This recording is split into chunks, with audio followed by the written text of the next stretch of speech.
بسم الله الرحمن الرحيم اللهم صل على سيدنا مولانا محمد وعلى ال سيدنا مولانا محمد وبارك وسلم وصلى عليه رب زدنا رب اشرح لي صدري ويسر لي امري خدينا مخکې سبق کې منګه پرون اسم غیر متمکن چې دا شروع کړو او لاول منګه د اسم غیر متمکن تعریف ویلو چې اسم غیر متمکن څه ته وایي نه دا ورته ولي وینم بیا بتا دی تعریف د اسم غیر متمکن څه دی چې دا مبني الاصل سره مشابهت د مبني الاصل سره مشابهت لري او بیا موږ ویل چې مبني الاصل څه څه دي درې څه دي څه دي درې کم دي کل حروف الماضی او امر هذا المعروف او مشابه مبني الاصل کم دي اسم غیر متمکن اسم متمکن چې په ترکیب کې نه واقع او فعل مضارع چې پای کې د جمع مؤنث سره پیوستوي یا د جمع مؤنث سره پیوستوي یا وسره نون تاکید پیوستوي بیا موږ ویلو چې اسم غیر متمکن قسمونه څو دي لس قسمونه دي کم دي ضمیر اسم اشاره اسم موصول اسم افعال اسم اصوات او مرکب بنایی اسماء کنایات او اسماء ظروف اسماء استفهام او اسماء شرط پرون منګه مضمرات ویلو چې لاول منګه د ضمیر تعریف وکړو چې ضمیر څه ته وایي چې اسم ظاهر په ځای باندې راغلی دلالت کوي په داسې غائب باندې چې داغه ذکر مخکې یا به متکلم باندې یا به مخاطب باندې آی باندې بیا موږ ویلو چې ضمیر دا اول په دوه قسمه ده یو ضمیر متصل یا ضمیر منفصل ده متصل څه ته وایي چې خپل عامل سره یو ځای او منفصل بیا هر یو جنن دا به مرفوع یا به منصوب یا به مجرور وي د مرفوع نه مطلب سره چې پاتو مرفوعاتو کې څه راغلي او منصوب په دولس منصوباتو کې څه راغلي او مجرور بیا ویلو چې دا متصل او منفصل مرفوع او منصوب دا متصل مرتله شي منفصل مرتله شي او مجرور صرف سره راتلی شي نو ټوټل څو قسمونه ول 15 نمبر 100 ضمیر مرفوع متصل ضمیر مرفوع متصل څه ته وایي د خپل عامل سره یو ځای او په ترکیب کې فاعل یا نائب فاعل یا نائب فاعل جوړي نو موږ بیا گردان ویل یو د فاعل څخه جوړي دوه لکه ضربنا الى اخره او یو موږ دا مجهول پکې جوړيږي لکه ضربتو کې تو ضربنا کې نه الى اخره بیا ضمیر مرفوع منفصل موږ ویلو چې ضمیر مرفوع منفصل څه ته وایي خپل عامل نه جدای او په ترکیب کې مبتدا یا خبر واقع کیږي او د دې ضمیر مرفوع منفصل د دې گردان کوم یو انا نحن انت انتما انتم انت انتما انتن هو ما هم یا ما هم بیا موږ دې وسویلو ضمیر منصوب متصل ضمیر منصوب متصل څه ته وایي د خپل عامل سره یو ځای وي او په ترکیب کې مفعول به جوړيږي یا د ان حرف مشبہ بالفعل لپاره اسم جوړيږي چې ضمیر منصوب متصل به فعل وي دا غي لپاره مثال سو ضربني ضربنا ضربك پدې کې بس صرف د اخرانه ضمیر نه ضربني کې یا ضربنا کې نه ضربك کې کا کوما کې کوم دې پدې کې واښوي او ضمیر منصوب منفصل څه ته وایي د خپل عامل نه جدا او په ترکیب کې دا صرف مفعول به جوړيږي څه جوړيږي صرف مفعول به جوړيږي د دې گردان ایایا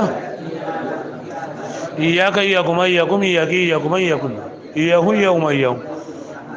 او یو موږ ویل چې ضمیر مجرور متصل ضمیر مجرور متصل دی ته ویلېږي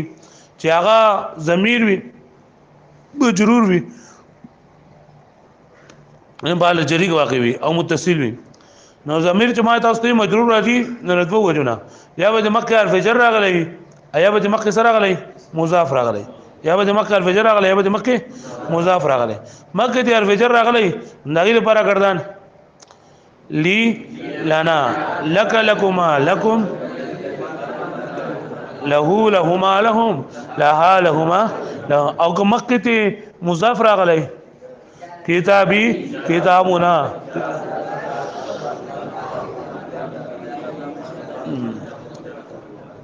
ها جی دا خو د ضمیر سبق مونږ ویلو بیا مونږ ویلو چې دا ضمیر مرفوع متصل پکې په دوه قسمه ده ضمیر مرفوع متصل چې په کوم اسم کې هم راغلی په کوم فعل کې راغلی نو یا په دا بارز وي یا مستتر وي بارز معنی څه ده چې ښکاری دغه ضمیر مونږ د ښکاری او مستتر چې پټ وي د فعل ماضی په سوسو کې ضمیر مستتر وي په سو کې بارز وي بدول سو کې بارز وي په دوه کې مستتر وي بیا او ضمیر د فعل مضارع په سوسو کې ضمیر بارز وي په نو کې بارز وي او په پنځو کې مستتر وي بیا چې په پنځو کې مستتر وي نو مستتر بیا په دوه قسمه ده یو واجب الاستتار ده یو جائز الاستتار ده نو واجب الاستتار څه ته وایي واجب الاستتار چې د دې لپاره به ضمیر همیشه لپاره پټ وي ضمیر به همیشه لپاره پټ وي او جائز الاستتار چې ضمیر پکې د دې لپاره فاعل ظاهر مراد لشي اسم ظاهر مراد لشي اسم ضمیر هم مراد لشي او په واجب الاستتار کې به همیشه لپاره به د دې لپاره فاعل به همیشه لپاره ضمیر وي د دې فاعل ترته اسم ظاهر نشرات لې پوه شو ویل معنی په واجب الاستتار کې ضمیر همیشه لپاره پټ وي په واجب الاستتار کې ضمیر همیشه لپاره د دې لپاره لکه فاعل چې کنه دا اسم ظاهر نشرات لې او بجایز الاستتار کې ضمیر همیشه لپاره پټ نه کله کله د دې لپاره فاعل اسم ظاهر مراد لشي صحیح شو دا د ضمیر باسو دویم نمبر په اسم غیر متمکن کې دویم نمبر دی اسماء اشارات سری اسماء اشارات اسماء اشارات هغه ته ویلېږي چې لاغي په ذریعہ سره چاته اشاره کولېږي اسم اشاره هر هغه اسم ته وایي چې لاغي په ذریعہ سره چاته اشاره کولېږي څه ته اسم اشاره د هغه په ذریعہ سره چاته اشاره کولېږي چاته چې اشاره کولېږي نو هغه ته ویلېږي مشار الیه څور دوی مشار الیه لکه زمه دا کتاب نو بدی کې دا په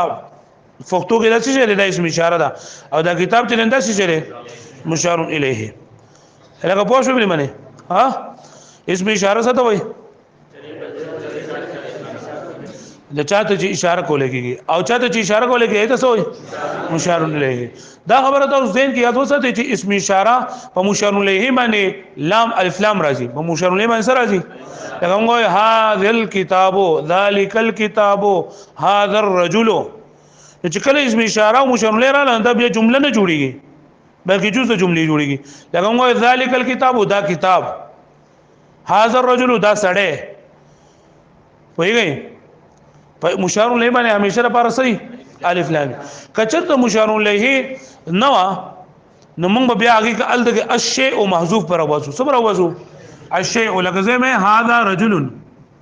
هذا رجل د دې څه بنوایو چې هذا اسم اشاره او رجل مشار الیه څه بنوایو بلکې دا موږ جمله جوړاو هذا مبتدا او رجل خبر مبتدا خبر بیا موږ دې معنی کو هذا رجل معنا دا سړی دی او هاذا الرجل کزو ما هاذا الرجل ندی معنا دا سړی دا هاذا الرجل معنا سره دا سړی او هاذا رجل دا معنا سره دا سړی دی په دې خبره باندې پوه شئ یعنی اسم اشاره سره د خپل مشار لینا دا مرکب غیر مفید دی سره مرکب غیر دا موصول صفت جوړي او هاذا رجل دا څه شی له وسو مرکب مفید دی دا هاذا مبتدا دا رجل ولا نو سه اسم اشاره لاله مشار له سره وسکه نماوی چې مشار له به موږ ته پہچان سي چې پای باندې بسره غلي کله به الف لام نو راغله نو بیا موږ قانون سم ته نه معلومو موږ الشیء دا بروسوي هغه هذا الشيء رجل دا شی چې نه دا سړی دی نو هذا اسم اشاره الشيء مشار له اسم اشاره مشار له ملکر مبتدا او رجل ولا خبر ته په خبره باندې پوه شئ اسم اشاره څه ته وایي چې دغه وزن سره چاته اشاره کولېږي چاته چې اشاره کولېږي ته څه وایي مشار الیه د مشار الیه لپاره دا خبر ضروري چې په دې باندې بسره غلبي الف لام راغلي بیا اسم اسماء اشارات کم دي نو ذا ذانی زین ذا ذانی زین تا تی ته تا تی ته زهی ته ده ذا چې کنه دا د واحد مذکر د لپاره دي سره لپاره او ځانې د سره لپاره تسنیه مذکر د لپاره په کوم حالت کې حالت رفع کې پس کې او زین دام د تسنیه مذکر لپاره راځي په کوم حالتونو کې په حالت نسبی او پس کې لکه ګوره دا تسنیه نه کنه او تسنیه حالت رفع په الف ما قبل مفتون او مکسور سره او نسبی او جری په یا ما قبل مفتون او مکسور سره پوه شئ بیا له تا او تی ذی تا تی زه په کوم دی زه ذی تی د شپږ چیند راځي د واحد مؤنث لپاره سره بار راځي واحد مؤنث لپاره دغه شانتي تانه او تینه د تسنیه مؤنث لپاره تانه په حالت رفع کې او تینه په حالت نسبی او جری کې اولا او اولائے اولا په مد سره په اولا په مد سره او اولا په قصر سره دا اسم اشاره ده پوه شئ لکه باندې باندې پوه شئ اسماء اشارات زازیزی او تاتیته زهزهته دا دي بیا په دې اسم اشاره باندې کله کله هاي تنبیه راځي په شروع کې د اسم اشاره په شروع کې سره راځي حرف تنبیه نو موږ وایو هاذا هذه هذه هذه هاتان هاتین وایي اوس په قرآن مجید کې تاسو اسم اشاره کوم ځای کې استعمال شي تاسو یو څه مثال نو وایي هؤلاء الذين اقسمتم هؤلاء الذين اقسمتم بل وای ذلك الكتاب لا ريب فيه بل هذان رجلان تلك الرسل فضلنا بل وای قرآن مجید حافظان دي تاسو ما شاء الله ها اولئك الذين اشتروا الضلاله اولئك على هدى من ربهم قالوا ان هذان لساحران ان هذان لساحران نور وای کنه قاریان شابه ان هذا لساحر عليم مکه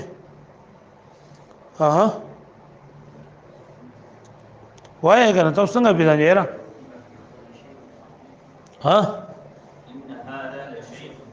ان هذا لشيء عظيم تاسو نه قاریانو د درېوانه وای کنه وای کنه ان هؤلاء لشرذمة قليل ان هذا لشيء عجاب ان هذا الا اساطير الاولين نورو ډیر څه مثال لري کله کله د سي چې د دې اسم اشاره په اخر کې کاف د خطاب لګول کېږي سره لګول کېږي کاف د خطاب یعنی لکه ذالک تلک او اولئک بیا د اسم اشاره په درې قسمه ده یو د اسم اشاره د قریب د پاره یو د بعید د پاره یو د متوسط د پاره لکه هذا هذان د چې د قریب د پاره دي ذالک د بعید د پاره دي او ذاک د متوسط د پاره دي پوه شئ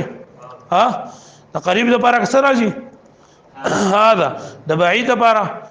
ذالک او تلک او دا متوسط د پاره چې نه ډیر لري نه ډیر نږدې وي لکه په دې پوه شئ نو ګور اول موږ د اسم اشاره تعریف وکړو اسم اشاره تعریف سره چاته اشاره کولېږي یو څه متعین کړل شي اشاره ورته متعین کړي او کم څه اشاره کولېږي ایته او مشار له باندې همیشه لپاره الف لام کچرته یو جمله د څه وجه پایږي اسم اشاره خو راغلي و خو پای سره مشار له نه راغلي نو موږ وسو چې لکه اسم اشاره شته مشار له نشته موږ ولا راو باسو او کنور منتسب دا غي مطابق ټکه معلومه جو ښه کنه جو موږ بسره راو باسو اشی راو باسو بیا دا چې اسم اشارات کم دي ذا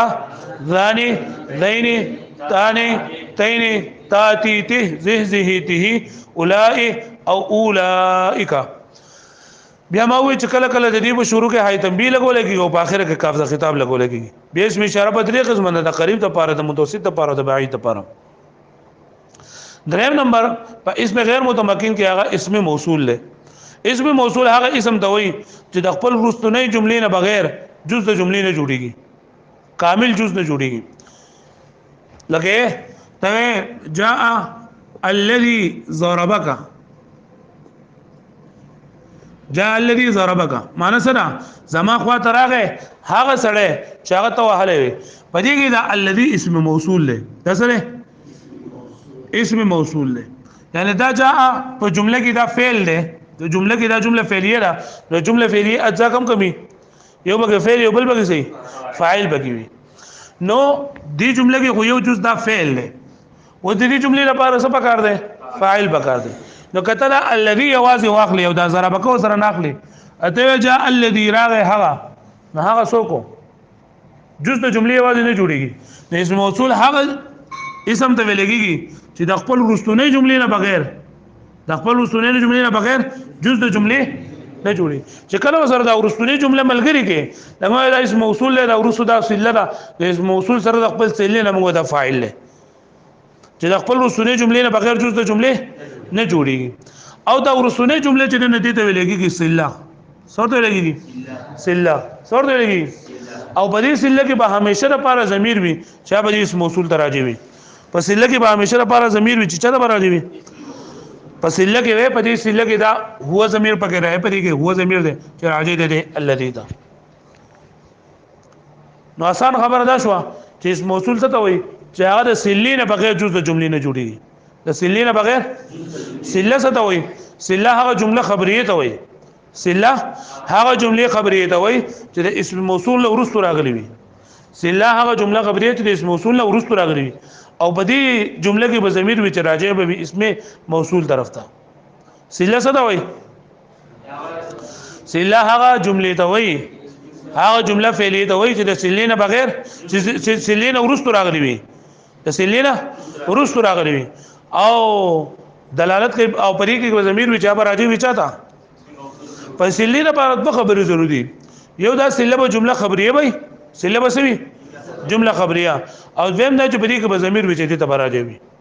اسم موصول به جنو جی وای امسو ضربه کې هو ضمیر نه ضربه ضربه ترکیب موږ څنګه کوو ضربه فعل هو ضمیر بګه فاعل او کوم مفعول به نو په ضربه کې چې کوم دا هو ضمیر دی او هو ضمیر دی الذي تراجع دی کوم مفعول به جوړیږي دا غوړه مکه ضمیر منصوب متصل لګنه ضربکا ضربني ضربکا ضربني ضربنا ضربکا لکه پوه شوي ها یا لکه بل مثال دا سوای قران مجید نه چې دا ها اسماء موصولات کم دي اسماء موصولات الذي دواید مذکر د پاره اللذان اللذین تسنیه مذکر د پاره التي دواید مؤنث د پاره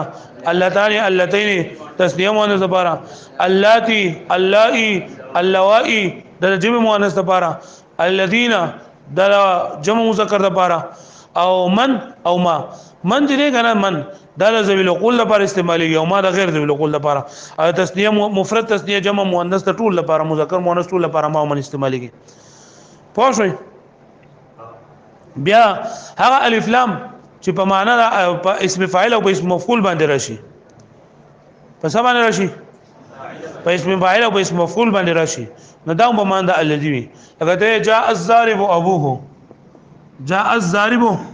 ابوه تصویر چې په اسم فاعل او اسم مفعول د عمل لپاره شرطونه دي او د شرطونو ما غوښه خبره کړې و کچرته اسم فاعل لسو چې لاغه په شروع کې الف لام راغلو لسی الف لام په معنا د الذي نو بیا لاغه د عمل کول لپاره شرط نشته خو چې کله په دې په شروع کې الف لام نو راغله نو د عمل لپاره بیا د شرایط دي چې یا په دې کې چې په معنا د حال او استقبال باندې بوي او یا په دې کې په پنځو سيزونو باندې په یوسف باندې اعتماد کړوي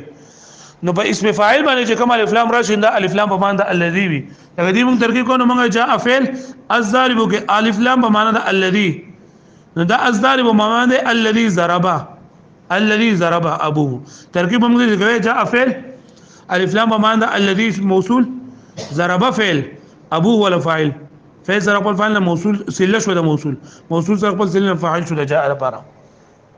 یا به اسم مفعول باندې الف راشي الف لام راشي لکه ته جاء ان المضروب ابوه زما خواته داسې سړی راغی هغه سړی چې دا پلار وهاله دا غلام وهاله شوی دی دا غلام وهاله شوی دی نو دې ترکیب څه کومه جاء فعل نون وقايه او یا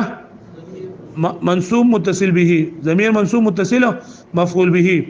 او المضروب په معنا الذي ضرب دا الف لام نه دا په معنا الذي باندې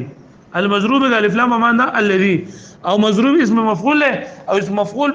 دا فعل مجهول نه جوړیږي نو دې د مذهب فعل مجهول براولم ضربا الدغه الضارب اسم فاعل له اسم فاعل د فعل سره نو الدغه مو الذي ضربا زما په خبره باندې پوه شوي نو الذي ضربا او غلامه مرکب اضافي دا ولا نائب فاعل شو پوه شوي باندې لکه باندې پوه شوي نو ګوره الذي اللذان اللذين الذين التي اللتان اللتين اللائي اللوائي او ما او من او دا اغه فلان چې په اسم فاعل او اسم مفعول باندې راغلي او د دین علاوه بل چې دین لري ايون او ايتون صح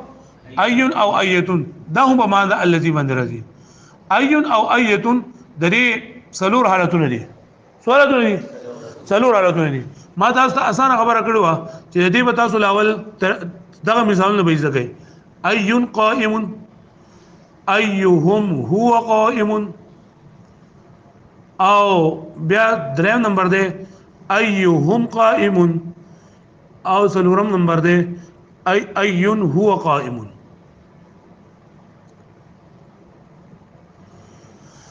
ايون چې مطلب ايون راغلی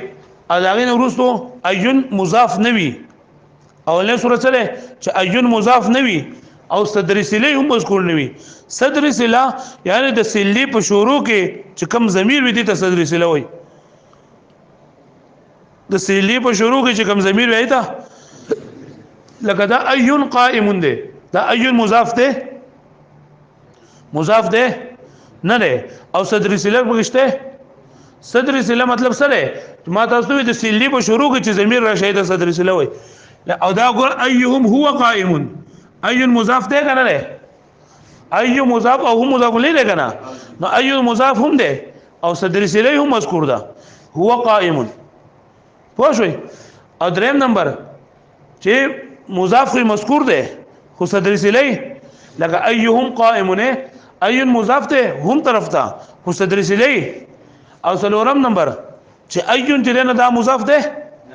او صدر سلی سره شتا نو پدې کې صرف دا یو صورت کم ده جاء ايهم قائمون دا ايهم قائمون نه دا چې مضاف مذکور وي او صدر سلی نه وي دا چې صرف دا یو حالت پکې مبني ده حالت پکې سره مبني ده دا سره مبني او دا نور درې وړ حالتونه دي کنه دا سری دا معرب دي دا ايون او ايتون سو حالتونه دي سلور اولنې حالت سره چې نه مضاف مذکور وي او نه لکه څه مثال به ايون قائم ومو چې مضاف هم مذکور وي او صدر سلی هم مذکور وي لکه څه مثال له او دریم نمبر چې مضاف مذکور وي او صدر سلی لکه څه مثال به ايهم قائم او سلورمو چې مضاف نه وي مذکور او صدر سلی مذکور وي لکه ايون هو قائم په دې سلور صورتونو کې یو صورت د ايون او ايتون چې دا معرب ده و مبني ده چا کوم یو نه ايهم قائم او دا نور ټول چې دا سری معرب ده الګا په دې باندې پوه شوي ها پوه شوي صدر سلی ورته وای او دې ته د مبتدا ورته وای چې دا اخوا دا سله جمله جوړیږي د جملې مبتدا محذوفه ده د دې مبتدا محذوفه ده بلې مبتدا شته بلې مبتدا محذوفه ده بلې مبتدا شته صحیح شولا وز تاسو دې څه وکړئ چې په قران مجید کې تاسو د اسماء موصولات ور اسم موصول تعریف موږ وکړو چې اسم موصول څه ته وایي چې سلې نه بغیر جز د جملې نه جوړیږي بیا موږ سله څه ته وایي سله دا هغه جمله خبریه ته ویلېږي چې اسم موصول نو وروسته راغلي او دلیل کا دلالت کوي په دا او په دې کې ضمیر به راځي وي د اسم موصول درته لکه جاء الذي ضربك بیا موږ چې اسماء موصولات الذي اللذان اللذين الذين التي اللذان اللتين اللائي اللوائي داري من او ما او الف لام معنا ده الذي چې اسم فاعل اسم مفعول باندې داخل شي او ايون او يتون دي په دې پوه شئ ته اسم موصول مثال تاسو قرآن مجید نه ذکر کړئ ها قرآن مجید نه دا اسماء موصولات مثال ذکر کړئ کنه قرآن مجید کې نشته الذين يؤمنون بالغيب ويقيمون الصلاه فقه واللائي لم يئسنا واللائي لم يحضنا بلو ومريم ابنة عمران التي احسنت فرجها جی آواز نہ رہی اولئك الذين كفروا بآيات ربهم الذي يوسوس في صدور الناس ها وای کنه سپاری چورې ساري مالي سپاری اوره وای کنه ها اسم موصول استعمال کا قرآن مجید کې اولئك الذين امنوا وعملوا الصالحات ها من ذا الذي يقرض الله جی من او ما پک استعمال کې کنه شابه من ذا الذي يشفع عنده بلو نا معنا فيه ده اسم مفعول اسم فاعل دغه معنی چې راشي فعل ماضی باندې اکثر معنا فيه ما كان على النبي نه نبی عليه السلام ها الذين يبلغون رسالات الله الذين اشتروا ضلالته بلو لکه ډکته قرآن مجید شابه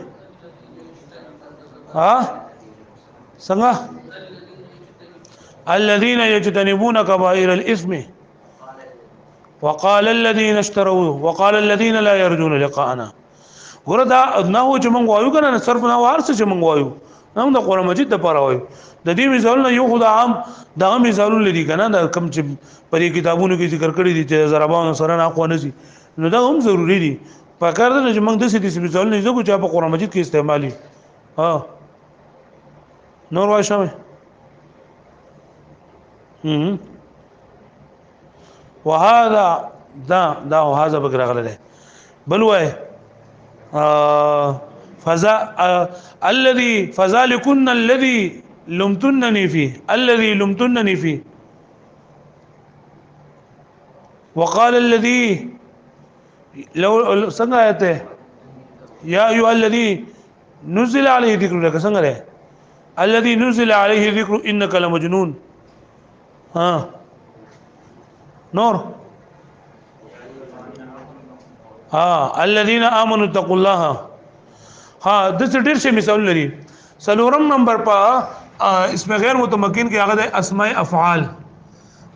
افعال وې دیتا چې وی اسم لیکن په معنا د فعل باندې وي چې وی اسم لیکن په معنا د فعل باندې وي چې وی اسم لیکن په معنا د فعل باندې د فعل په شان عمل کوي د فعل په شان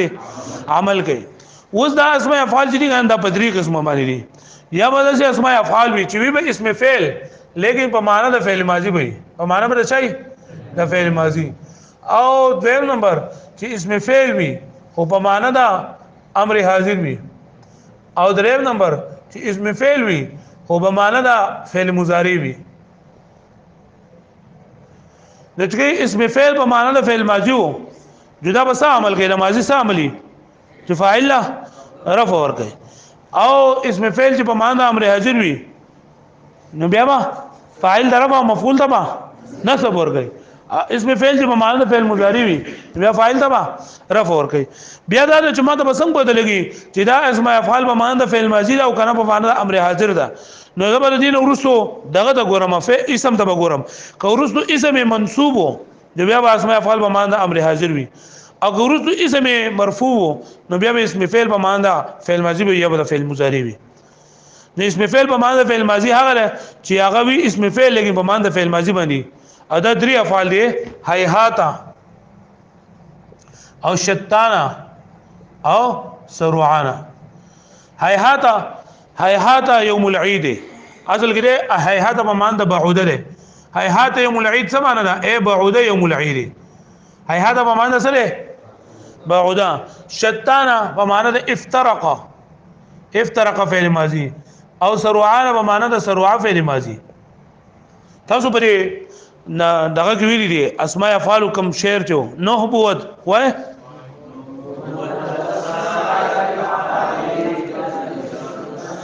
نهبوت اسماء افعالي كذا ششنا سبا دونك بلها عليك فسر وإذا باز رافع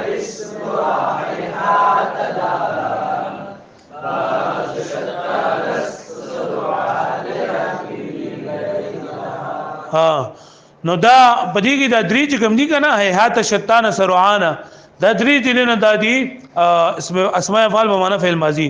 د دې نه علاوه دونک بلها عليك حيا او ها دا چې نه دا اسماء افعال په معنا امر حاضر دي اسماء افعال په معنا امر حاضر دي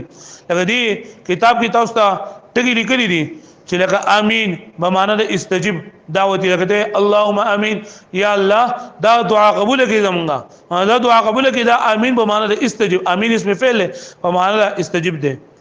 او حلم په معنا د احضر حي په معنا د اقبل حي على الصلاه اي اقبل على الصلاه منزل دین د تاسو راځي او الیک په معنا تبعد لرشا دونک په معنا خذ عها په معنا د خذ پوهیږي معنی او اسماء افعال چې وی اسم فعل لیکن په معنا د فعل مضارع لکه اوفن اوفن اوفن دې نه معنا اتصفف ذا افسوس کوم پتا باندې لکه پوښوي او یو فعال په معنا د امر باندې هم یې کله کله دا فعال وزن چې دا په معنا د امر باندې فعال اسم فعل لکه تراک په معنا د اترک نزال په معنا د انزل اسم فعل چې سره د خپل فاعل نیوځي شي نو دا جمله فعلیه جوړیږي څه جوړیږي جمله فعلیه اې ترکیب هم دې څه کوله کې هيهات يوم العيد اي بعوده يوم العيد نو هيهات اسم فعل په معنا بعوده فعل ماضي يوم العيد مرکب اضافي دا خبر پوښوي پنځم نمبر دی اسماء اصوات اسماء اصوات دي ته وي چې داغي په ذریعہ سره چاته आवाज وکړل شي داغي په ذریعہ سره چاته आवाज وکړل شي یا داغي په ذریعہ سره د چا आवाज نقل کړل شي هغه غاق د کارغه आवाज شو یا اسماء اسم صوت یو زناور چې لري دا ته متنبه کې هغه ته خبرداري ورکه نه هغه د بردا आवाज استعمالي لکه نخ د اوخ د کینول आवाज سیندل پوښوي یا اسم صوت تابانه یو کیفیت راغې خوشحالي د باندې رااله تکلیف د باندې راغې او په هغه وخت چې تکم الفاظ خلینو وباسي دغه د اسماء اصوات وي ها لکه تا خندا کېجو ها ته دا حالت پتا باندې راغې یا پتا باندې درد ده تکلیف ده ته اوف و نو یا بل څه دا کې زویره مې راغې دغه ته اسم صوت ویل کېږي اسم صوت څه ته وایي چې دا هغه په دې سره یا او چا د आवाज وکړل شي یا د چا आवाज نقل کړل شي یا سروي ځان ته متوجه کړل شي یا د یو کیفیت حالت په دې سره معلومه لګي ته اسم صوت وایي پوره نه ده نن سبا کې موږ اسم اسماء اشارات اسماء موصولات اسماء افعال او اسم صوت وي اوس دا کتاب تمرین تاسو راوړوي او په دې کې تاسو وګورئ چې په دې کې د اسم غیر متمکن کوم قسم موجود ده اولی به موجود ده لکه دا زمانی کتاب کې 24 پیج باندې دي بندر جزیل جملوں میں اسم اشارہ اسم موصول اسم فعل مرکب بنائی اور اسم کنائی کے پہچان کرے پہچان پکو گئی چې کم یو کم بګی راغله ده نو هذا ذکر مبارک انزلناه پدې کې هذا اسم اشاره د قریب د پاره کده بعید د پاره دا قریب د پاره او د دې لپاره اوس مشار لشته نه پوهیږم کنه نشته ولې د اسم اشاره لپاره څه ضرورت ده د مشار لپاره الف لام ضرورت ده نو دلته چې موږ ترکه کوو موږ وایو چې هاذا مبتدا سوایو او دا ذکر مبارک دا بل بیا د خبر جوړیږي ښا یا ګوره نزال الی میدان الجهاد نو نزال دا په کوم حروف کې په کوم اسماء کې اسم فعل کې موږ وی کنه چې فاعل په معنا د امر باندې راځي وقلت لهم دا نشته دا به ورسره سبا تلك امه قد خلت تلك اسم اشاره او د قریب د پاره کده بعید د پاره او د مؤنث د پاره کده مذکر د پاره هذان خصمان اختصموا في ربهم هذان اسم اشاره د تسنیه د پاره کده جمع د پاره کده واحد د پاره او مذکر د پاره کده مؤنث د پاره سلمت على كذا كذا اني اريد ان انكح احدى ابنتي هاتين دلګي څه شه هاتين څه شه اسم اشاره ده د مذکر مؤنث لپاره دا واحد تسنیه جمع کې تسنیه لپاره ذلك الكتاب لا ريب فيه مشارونه بغشته کم یو مشار الیه نو څه دې موږ ترکیب کوو موږ به چې ذالک اسم اشاره الكتاب ولا مشار الیه نو بجو باندې بیا مبتدا جوړو دې ته معنا چې ذالک مبتدا الګه پوېږي دی باندې شتان الذکی والغبی فی الفهم شتانا ځان جوړه شتانا اسم فعل بمعنى بانا فعل ماضی افترقا او اولئک هم الکافرون ها دا به وګورئ د سيزان لا ها بس ته لاندې ټول لار شیخه د چې کوم بګویل دی الله پاک السلام علیکم